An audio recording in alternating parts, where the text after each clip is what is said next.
glad you brought up behavioral health because again, brain development is so key to behavioral health, right? And you're developing during those years. So, what are some of the nutrients that we're putting into the formula that focus on brain health? And what kind of things do you think that are in this formula that help with behavioral health? Because that's actually one of the top issues that people are looking at right now in terms of their kids' nutrition is like kids with different aspects of their behavior Yeah. respond well to changing their diet.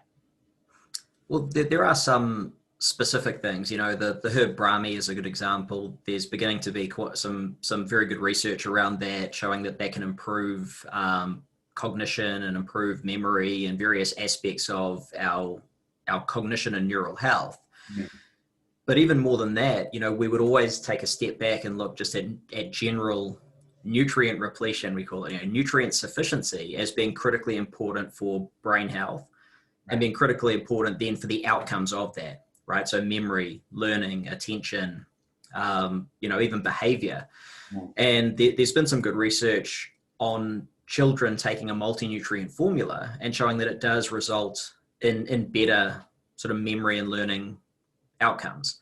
Yeah. So it's really about having a broad spectrum of those essential vitamins and minerals, mm-hmm. then a range of secondary nutrients that help to support health, with the addition of a couple of things that specifically help with cognition. So you're really sort of covering a lot of different bases there, with the key idea being that we're really supporting the diet, yeah. and almost providing for, I guess you call it nutritional insurance, to help fill some of those gaps that people often have in the diet.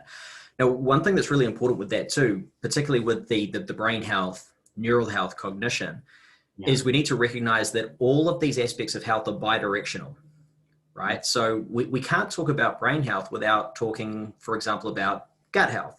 Mm. We can't talk about brain or gut health without thinking of sleep and stress, yeah. And movement, all these things.